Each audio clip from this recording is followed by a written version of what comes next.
பண்ணணும்ன்றதனுடைய ஒரு உத்வேகம் எப்படி அதாவது இது வந்து நாங்க வந்து அனில் சேமியா வந்து ஒரு சாமானிய மக்களின் உணவு சார். அதனால எங்களுக்கு வந்து ஹெல்ப்ஃபுல்லா இருக்கிற டிஸ்ட்ரிபியூட்டர், ரீட்டைலர், ஹோல்சேலர், கன்சியூமர் அவங்களுக்கு வந்து கிவிங் பேக் டு தம் அந்த ஒரு பாலிசியில தான் வந்து இந்த ஒரு சின்ன முயற்சியை வந்து நாங்கள் எடுத்துட்டு போயிட்டோம்.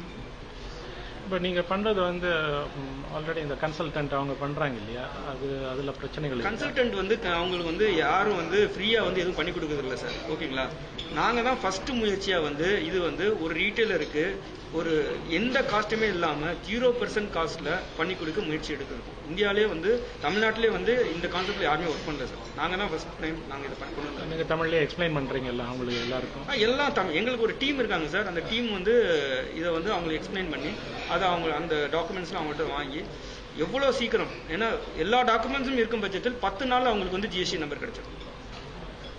ஆனால் இன்னும் சிலர் வந்து எதுக்கு நம்ம போய் ரிஜிஸ்டர் பண்ணணும் அந்த ஒரு டவுட்டில் இருக்காங்களா சார்? அது நிறைய பேர் இருக்கிறாங்க. இன்னைக்கு மோஸ்ட் ஆஃப் த ரீட்டைலர்ஸ் வந்து அந்த ஒரு எண்ண ஓட்டத்தில் தான் இருக்கிறாங்க. பட் இறுதியில் எல்லாரும் வந்து இந்த ஜிஎஸ்டி நெட்வொர்க்ல வந்தே தான் ஆகணும், யாரும் தப்பிக்க முடியாது.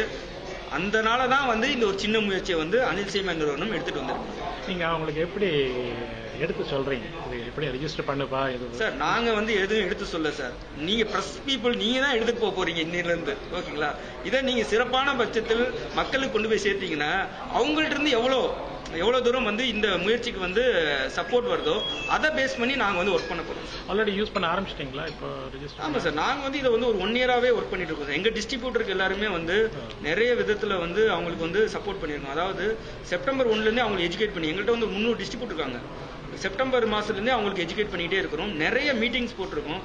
தமிழ்ல முதல்ல ஜிஎஸ்டியின் பத்தி ஒரு மீட்டிங் கருத்தரங்கு ஆரம்பிச்சதே வந்து நாங்க தான். எங்க டிஸ்ட்ரிபியூட்டருக்கு ஆரம்பிச்சு அவங்கள இன்னைக்கு, அதாவது ஜிஎஸ்டி ஜூலை 1ல இருந்தே அவங்க வந்து பில்லிங் ஸ்டார்ட் ஆயிட்டாங்க. அது வந்து எங்களுடைய இந்த ஒரு வருட முயற்சி தான் அவங்களை வந்து இந்த 1ஆம் தேதியிலிருந்து அவங்க பில்லிங் நெட்வொர்க்கில் கொண்டு வர வச்சிருக்கு. அதாவது பயன்கள் அப்படின்னு பார்க்கும்போது என்ன இருக்கு?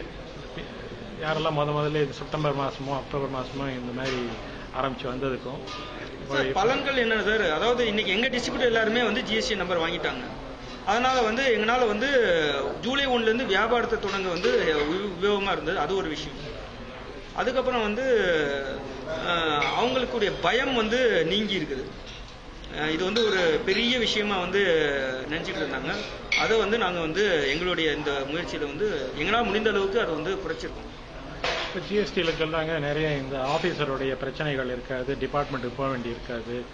அது வந்து நீங்கள் ஃபீல் பண்ணீங்களா அந்த பெனிஃபிட் இருக்கும்னு? அப்படின்னு சார், இது வந்து சாமானிய மக்கள், எங்க அனில் சேமியா பொறுத்த வரைக்கும் சாமானிய மக்கள் வாங்குற உணவு தான்.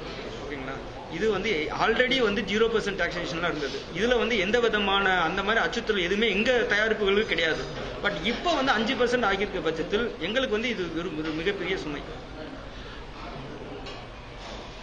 ஜிஎஸ்டிக்கு முன்னாடி எங்களுக்கு இந்த மாதிரி எந்த தொந்தரவும் கிடையாது. ஏன்னா நாங்கள் வந்து 0% டாக்ஸேஷன் இருந்தோம்.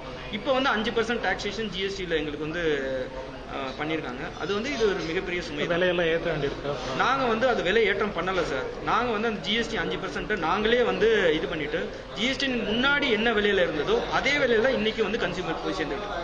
ஏன்னா உங்களுக்கு கிரெடிட் கிடைக்கிறதா அதில் இந்த ஐடிசி? அதில் அது ஒரு சில பொருட்களுக்கு கிரெடிட் கிடைக்குது சார். ஒரு சில பொருட்களை வந்து நாங்கள் வந்து சோர்சிங்லேயே வந்து முயற்சி பண்ணிட்டு இருக்கோம். விலை குறைச்சி வாங்குறதுக்கு முயற்சி பண்ணுறோம். பல்வேறு முயற்சிகள் எடுத்துட்டு இருக்கோம். இந்த வரி சுமையை வந்து மக்களுக்கு கொண்டு போகாமல் இருக்கிறதுக்கு பல்வேறு முயற்சிகள் எடுத்துட்டு அதை வந்து எப்படி காம்பன்சேட் பண்ணணும்னு பண்ணி அந்த முயற்சி எடுத்துட்டு இருக்கோம்.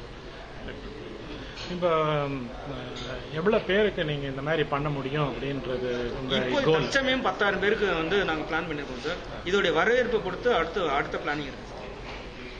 எந்தெந்த மாவட்டம் அது ஏதாவது? தமிழ்நாடு ஃபுல்லா வந்து தமிழ்நாடு ஃபுல்லா எங்க இருந்து இருந்தாலும் நாங்க வந்து அவங்களுக்கு எங்க பொருள் வாங்குறது மட்டும் இல்லாம இது சம்பந்தம் இல்லாத யாருனாலும் இதுல வந்து பண்ணி கொடுக்க நாங்க தயாரா இருக்கோம். மற்ற ட்ரேடா இருந்தாலும் அதாவது ரீட்டைலர்ஸ் எங்க பொருள் வாங்கணும் வாங்காதவங்க அப்படின்ற பாரபட்சமே கிடையாது. யாருனாலும் இந்த நெட்வொர்க்கில் வந்து எங்களை கான்டாக்ட் பண்ணாங்கன்னா அவங்களுக்கு நாங்க எடுத்து தர தயாரா இருக்கோம். ட்ரேடருக்கு இதுல வந்து பெனிஃபிட் இல்லை அப்படின்னு சொல்றாங்க. அதை பத்தி அவங்க சார் இது வந்து இப்போதான் நடைமுறைக்கு வந்திருக்குது. So early to say about. நீங்க ஒரு மேனுஃபேக்சரர், ட்ரேடருக்கு பல்வேறு சிரமங்கள் இருக்கு சார். சிரமங்கள் இல்லைன்னு சொல்லவே முடியாது சார், சிரமங்கள் இருக்குது.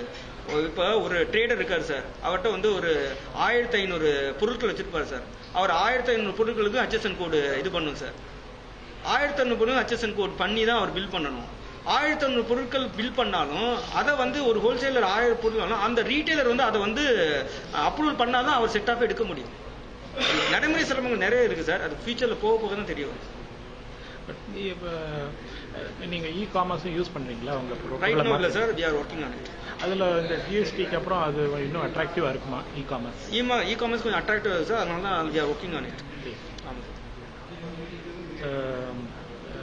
ரெஜிஸ்ட்ரேஷன் பொறுத்த வரைக்கும் என்னென்ன சிரமங்கள் அப்படின்னு ஏதாவது ஒரு யூசர் சைட்ல இருந்து பார்க்க சார், இன்னைக்கு ஒரு ரீட்டைலர்ட்ட போய் கேட்டீங்கன்னா GSTN வந்து எடுக்கிறதுக்கு அவர் மனதில் தயாரா இல்லை. முதல்ல சரிப்பா நீ எடுக்கல, பட் இதை பத்தி உனக்கு என்ன தெரியும் அப்படின்னு கேட்டோம்னா அதுவும் வந்து அவருக்கு தெரிய மாட்டேங்குது.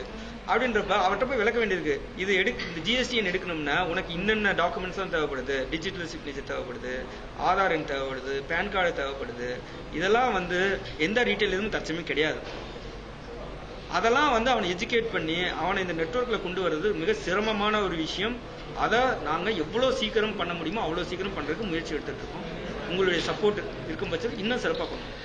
நீங்க சொல்றதெல்லாம் வந்து ஒரு அவேர்னஸ், எஜுகேஷன், GST புது வரியை பற்றி இது கவர்மெண்ட்டும் பண்ணிட்டு இருக்கு.